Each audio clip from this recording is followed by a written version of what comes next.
Dawn, December 7, 1941, the Pacific Ocean. A Japanese task force was also heading for Oahu. Mission, sneak attack. Primary targets, Pearl Harbor and Hickam Field. Exactly at 0600, the fateful signal was given. And the first wave, 200 fighters, horizontal bombers, torpedo bombers, and dive bombers roared off. Pearl was an ideal target because through greater fear of sabotage than air attack, ships and planes had been brought together rather than dispersed. When the B-17s from California finally approached the island, their engines were heard by some of our men at Pearl and Hickam. At the same instant, from another direction, the Japs struck.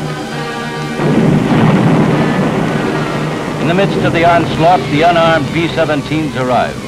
Our pilots could do no more than find a place to land. Wave after wave of enemy planes bombed American aircraft and units of the Pacific Fleet in a treacherous attack which achieved perfect tactical surprise.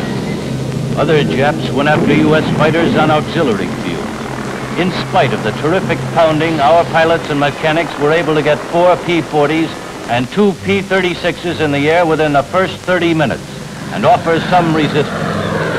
In the face of overwhelming odds, Lieutenants Harry Brown, Robert Rogers, Kenneth Taylor, John Webster, and George Welch, among many others, fought back as best they could.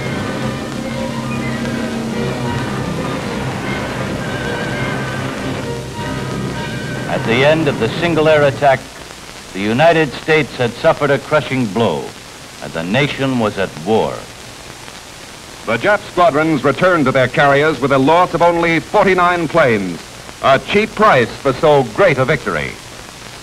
Although America had paid heavily for being unprepared, the U.S. Air Force, led by men like Hap Arnold, began to rise from the disaster.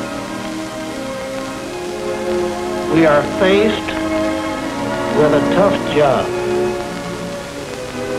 but I know that we can do it. And with all due reverence, I say, by God, we will do it.